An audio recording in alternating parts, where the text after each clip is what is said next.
One day in the yard, Percy had some good news. Do you know what? Do I know what? Do you know what?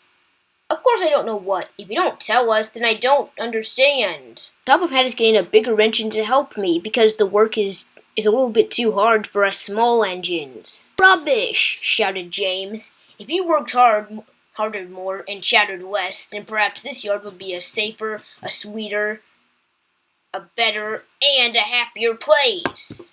Percy grew angry and puffed away. You sure showed him. Yep, I sure did. Oh, that signal, muttered Percy. Percy remembered the time where he misunderstood a signal and everyone started laughing at him. No one listens to me anymore. They just laugh at me and order me about. I'm tired of this. Later, Percy puffed really into the station looking very tired.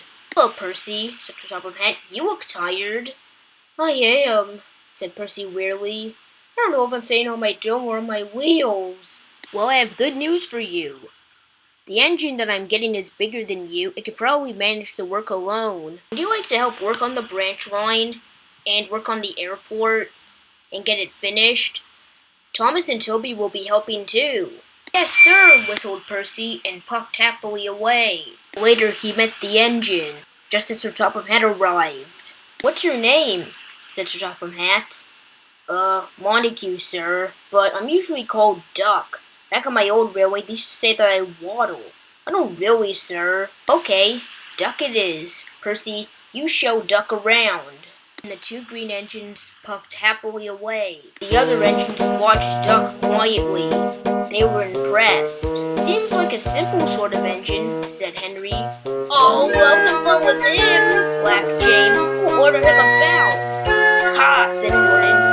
Then he'll know what it's really like to be busy on this island. As Duck returned, they began wheezing steam at him and making quacking noises, making Duck very dizzy. Percy sees everything and is very cross.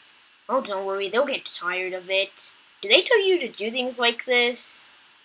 Yes, and it's so annoying. Right, said Duck. We'll soon put a stop to that nonsense. He whispered something to Percy. We'll do it later, he said. Meanwhile, Strawberry was getting ready to leave the station. He was looking forward to having hot buttered porridge and toast for lunch, when all of a sudden he heard an extraordinary noise. Wheesh! Botheration, groaned Sir Topham Hatt.